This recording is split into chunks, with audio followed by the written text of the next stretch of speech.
But there are also few key ideas and concept associated with federalism. तो ये अलग है, लेकिन फिर भी संघवाद की कुछ मूल धारणाएं हैं, है ना, की आइडियाज एंड कॉन्सेप्ट्स, तो उनकी कुछ मूल अवधारणाएं और विचार हैं।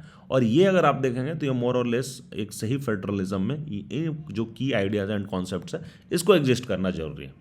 Essentially, federalism is an institutional mechanism to accommodate two sets of polities, one at the regional level and other at the national level. Each government is autonomous in its own sphere. In some federal countries, there is even a system of dual citizenship. India has only a single citizenship. तो निश्चित रूप से संघवाद क्या है? संघवाद एक संस्थागत प्रणाली है जो दो प्रकार की राजनीतिक व्यवस्थाओं को समाहित करती है, टू सेट्स ऑफ पॉलिटिक्स, है ना। सो यहाँ पे टू सेट्स ऑफ पॉलिटिक्स है, two sets of politics, one at the regional level, एक क्षेत्रीय लेवल पे, और एक राष्ट्रीय लेवल पे, नेशनल लेवल पे, केंद्रीय स्तर पे हम कह सकते हैं। एंड प्रत्येक सरकार जो, ईच गवर्नमेंट इज ऑटोनोमस, जो भी दोनों सरकार जो, प्रत्येक जो क्षेत्रीय सरकार है और जो केंद्रीय सरकार है वो ऑटोनोमस स्वायत्त होती है, ठीक है। कुछ अपने अपने क्षेत्रों में उनका कुछ एक स्फीयर होता है और उसमें उनकी स्वायत्तता प्रदान की जाती है। इन सम फेडरल कंट्रीज, और बहुत सारे ऐसे कंट्रीज हैं जिनमें दोहरी नागरिकता का भी प्रावधान है, डुअल सिटीजनशिप। हाँ, हम जानते हैं कि हमारे देश में, भारत में ओनली एकल नागरिकता है, सिंगल सिटीजनशिप है। The people likewise have to sets of identities and loyalties.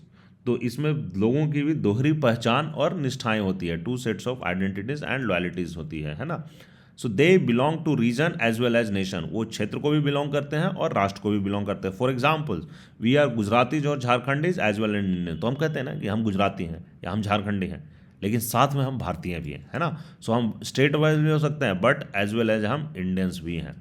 Each level of polity has a distinct powers and responsibilities and has a separate system of government.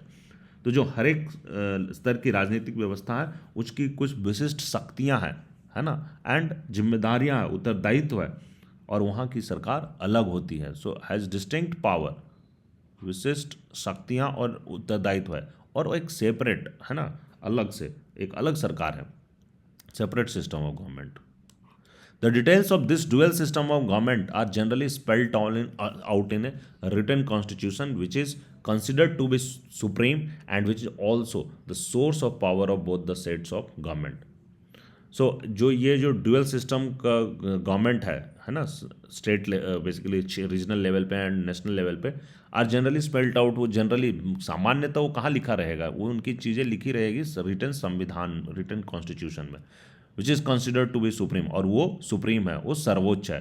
And वही source है, source of power of both है। तो संविधान जो written constitution है वो सर्वोच्च है, और उसी के अंतर्गत से ये पावर निकलते हैं, दोनों सेट्स ऑफ गवर्नमेंट के लिए पावर उसी में से निकलता है। Certain subjects which concern the nation as a whole, for example defence और currency, are the responsibility of the union और सेंट्रल गवर्नमेंट। तो कुछ सब्जेक्ट्स ऐसे हैं जो पूरे देश को अफेक्ट करते हैं डायरेक्टली, कुछ विषय जैसे डिफेंस, है ना, रक्षा का, और करेंसी, मुद्रा का। तो ये सब जिम्मेदारियां डायरेक्टली यूनियन और सेंट्रल गवर्नमेंट के पास होती है। रीजनल और local regional and local matters are the responsibility of the regional और स्टेट गवर्नमेंट। तो जो रीजनल और लोकल मुद्दे होते हैं वो जिम्मेदारी होती है रीजनल या स्टेट गवर्नमेंट की, ठीक है। ये सिंपली समझ में आ रहा। To prevent conflicts between the centre and state, there is an independent judiciary to settle disputes. तो ऑफकोर्स जहाँ पे संघवाद की प्रणाली होगी वहाँ पे कहीं ये होना ही है, लाजमी है कि कभी कभी सेंटर और स्टेट के बीच में कुछ कॉन्फ्लिक्ट्स अराइज हो जाएंगे, है ना। तो ये होना है। तो ये जब कॉन्फ्लिक्ट होगी, जब टकराव होगी, तो इसके लिए एक स्वतंत्र जुडिशियरी होना बहुत ज़रूरी है। इन डिस्प्यूट्स को सेटल करने के लिए एक स्वतंत्र न्यायपालिका की व्यवस्था होनी चाहिए। The judiciary has the powers to resolve disputes between the central government and the states on legal matters about the division of power.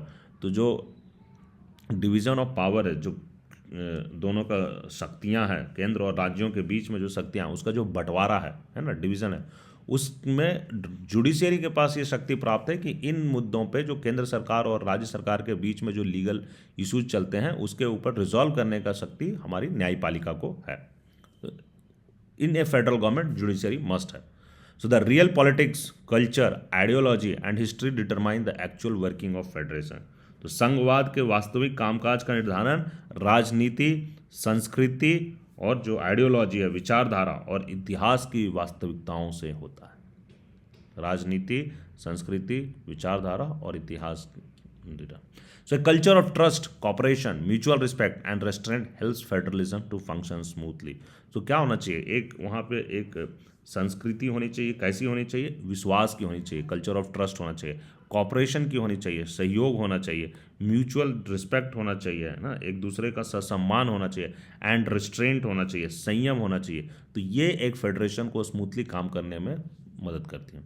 Political parties also determine the way a constitution would work. तो राजनीतिक दलों के व्यवहार से भी पता चलता है कि संविधान किस तरीके से काम करेंगे। If any single unit or state or linguistic group or ideology comes to dominate the entire federation, it could generate a deep resentment among people or its units not sharing the dominant voice।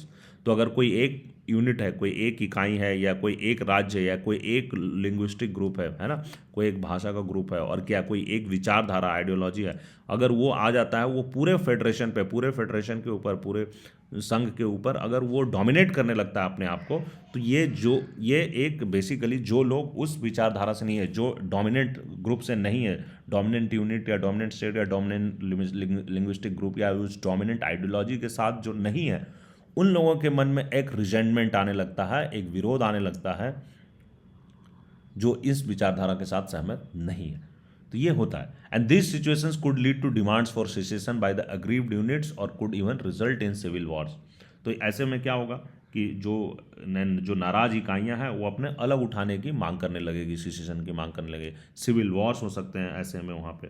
And many countries are employed in such conflict situation. और बहुत सारे देशों में ये इस तरह का अनुभव से गुजरना पड़ा है।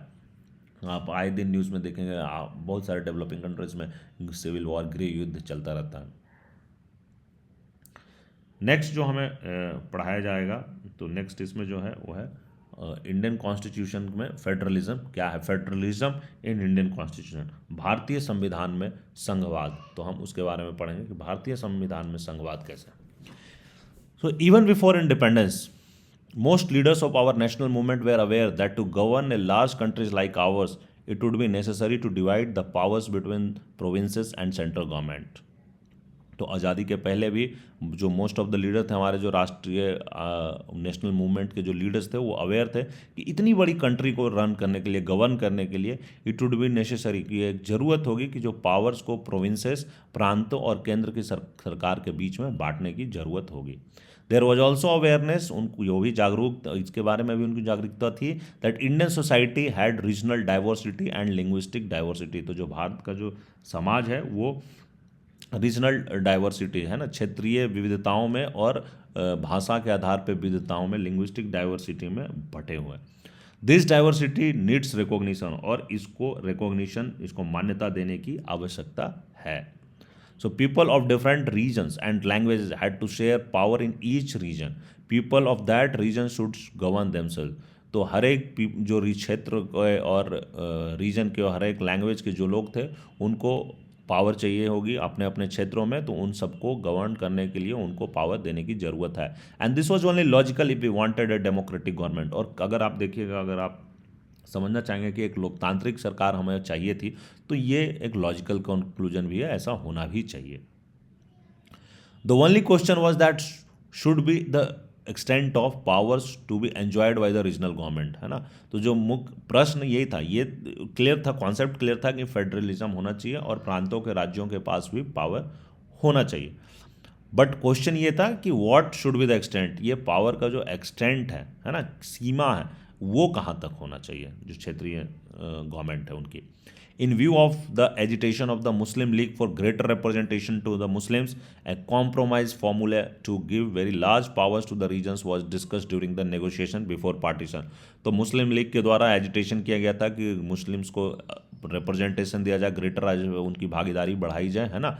तो एक कॉम्प्रोमाइज़ करके एक फॉर्मूला बनाया गया था, बिफोर पार्टीशन के पहले एक नेगोशिएट करके, कॉम्प्रोमाइज़ करके एक फॉर्मूला बनाया गया था। But once the decision to partition of India was undertaken, है ना, once the decision to partition India was taken, जब भारत को बांटने का जब हो गया, तो the constituent assembly decided to frame a government that would be based on the principles of unity and cooperation between the centre and the states and the separate power of the state.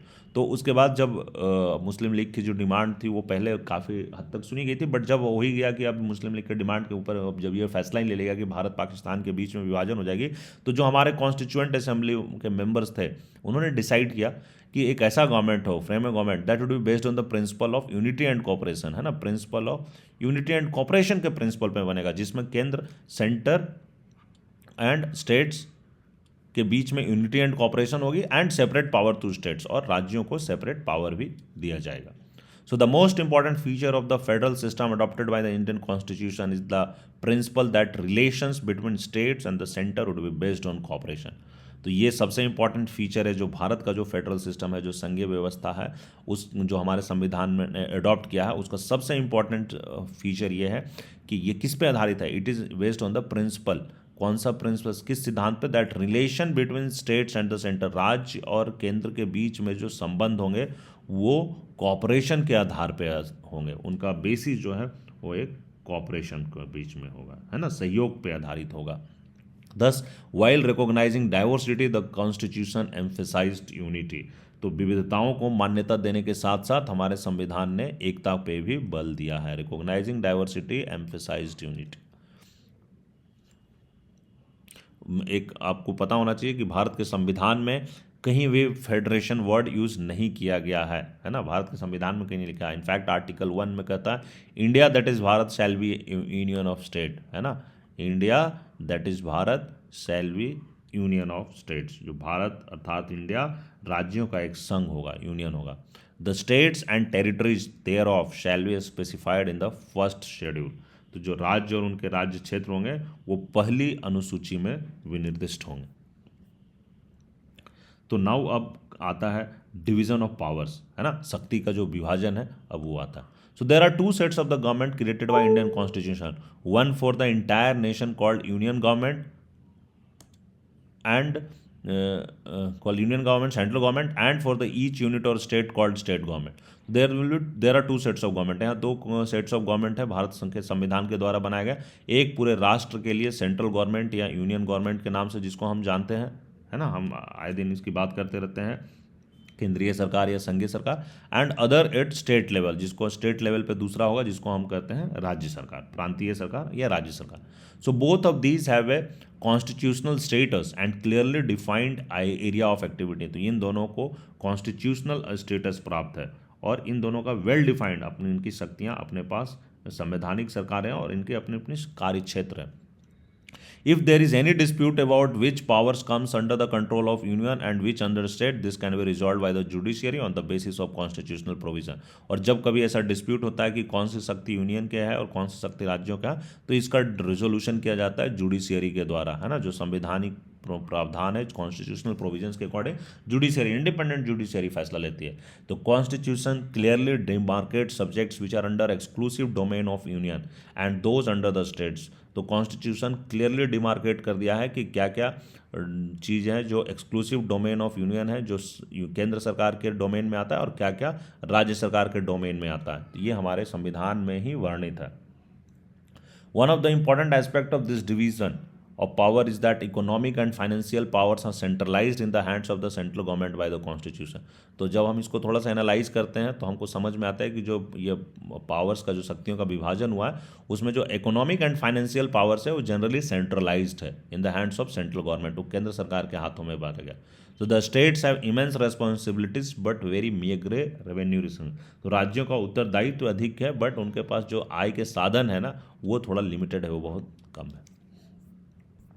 Next आता है उस थोड़ा सा यहाँ पे हम आपको just दिखाना चाहेंगे, एनीवे आगे आएगा भी, बट मैं बताता हूँ कि इंडिया में 3 तरह के लिस्ट हैं, union list, state list and concurrent list. Union list में सिर्फ केंद्र सरकार, यूनियन लिस्ट के ऊपर सिर्फ केंद्र सरकार का एक्सक्लूसिव राइट्स है, इन चीज़ों पे वो कानून बनाते हैं। स्टेट लिस्ट पे राज्यों का एक अधिकार है, इन क्षेत्रों के उनको सिर्फ वही कानून बना, राज्य कानून बना सकते हैं, और कंकरेंट लिस्ट के ऊपर दोनों कानून बना सकते हैं। तो ये कौन कौन से सब्जेक्ट हैं यहाँ पे विस्तृत रूप में लिखा हुआ है। थोड़ा सा मैं आपको इसमें 2 मिनट ले ही लेता हूँ कि अगर देखते हैं केंद्र सरकार क्या क्या बनाता है। केंद्र सरकार का क्या है, डिफेंस, एटॉमिक एनर्जी, है ना, डिफेंस आप जानते हैं, रक्षा से जुड़ा हुआ मामला, परमाणु से जुड़े हुए, परमाणु ऊर्जा से जुड़े हुए मामले, फॉरेन अफेयर्स है ना, विदेश नीति से जुड़े हुए मामले, वॉर एंड पीस ये केंद्र सरकार का मुद्दा है ना, युद्ध और शांति, banking, railways, post and telegraph, airways, ports, foreign trade है ना, विदेश के साथ व्यापार जो होगा, currency and coinage, so all this things comes under union legislature alone can make laws on these matters. इन विषयों पर सिर्फ और सिर्फ केंद्रीय विधायिका ही कानून बना सकती है। और जब हम स्टेट लिस्ट में आते हैं दोस्तों, स्टेट लिस्ट में क्या, एग्रीकल्चर सबसे पहले, कृषि, पुलिस, तो police comes under state government, prison, jail है ना, लोकल गवर्नमेंट, ठीक है, लोकल गवर्नमेंट जो स्थानीय शासन है वो भी स्टेट गवर्नमेंट का अंदर, पब्लिक हेल्थ है ना, लोगों का जो सार्वजनिक स्वास्थ्य है, लैंड, भूमि, लिक्वर, ट्रेड एंड कॉमर्स, तो ये वाणिज्य व्यापार जो है इनके अंदर है, लाइव स्टॉक, पशुपालन है ना, राज्य सरकार का, स्टेट पब्लिक सर्विस कमीशन, तो स्टेट पब्लिक सर्विसेज जो है राज्य प्रशासनिक लोक सेवा उनके अंदर। So normally only the state legislature can make laws in this chapter. तो कुछ है सर्कमस्टांसेस, अदरवाइज ये सारे एक्सक्लूसिव पावर्स है, राइट्स है स्टेट गवर्नमेंट को इनके ऊपर कानून बनाने का। और कुछ ऐसे सब्जेक्ट्स है जैसे कि एजुकेशन कंकरेंट लिस्ट में आते हैं है ना, जैसे कि शिक्षा, transfer of property other than agriculture land है ना, तो जो बेसिकली कृषि भूमि के अतिरिक्त किसी भी अन्य संपदा का जो हस्तांतरण होगा, ट्रांसफर होगा, वो कैसे होगा, फॉरेस्ट वन कैसा है, trade unions, adulteration, adoption and successions, तो गोद लेना और उत्तराधिकार, तो इन दोनों में इस पे both union and state legislature alone can make laws on this matter, तो इस पे राज्य सरकार केंद्र सरकार दोनों कानून बना सकते हैं। So residuary powers include all other matters not mentioned in any of the list. So cyber laws, union legislature alone has the power to legislate on such matter. तो जो चीज़ें कहीं पे नहीं लिखी गई है, इसमें तीनों लिस्ट में नहीं है, कॉम्प्रहेंसिव लिस्ट है, लिस्ट इतना ही नहीं है, थोड़ा कॉम्प्रहेंसिव लिस्ट है, इसमें कुछ यूनियन लिस्ट में I don't remember the exact number, but कुछ 97 के अप्रॉक्स आई थिंक इसमें लिस्टेड है। स्टेट लिस्ट में कुछ 66 के आसपास लिस्ट है, और इसमें भी 30 प्लस है, 35 36, I am not having the correct figure right no, वो गूगल करेंगे आप पता चल जाएगा। तो ये लिस्ट में है, तो बट ये एक डिटेल लिस्ट है, but there are residuary powers, कि कुछ पावर जो ऐसे हैं जो रेसिडुअरी हैं वो लिस्ट में नहीं है, तो ये जो लिस्ट में नहीं मेंशन्ड है रेसिडुअरी पावर्स हैं, उन पे सिर्फ और सिर्फ रेसिडुअरी पावर्स हमारे यूनियन लिस्ट में आता है, और उस पर सिर्फ और सिर्फ यूनियन लेजिस्लेचर जो केंद्र सरकार है वही कानून बना सकती है। एक एग्जाम्पल यहाँ पे लिखा हुआ है साइबर कानून है ना, साइबर लॉज, उस पर केंद्र सरकार ही कानून बना सकती है।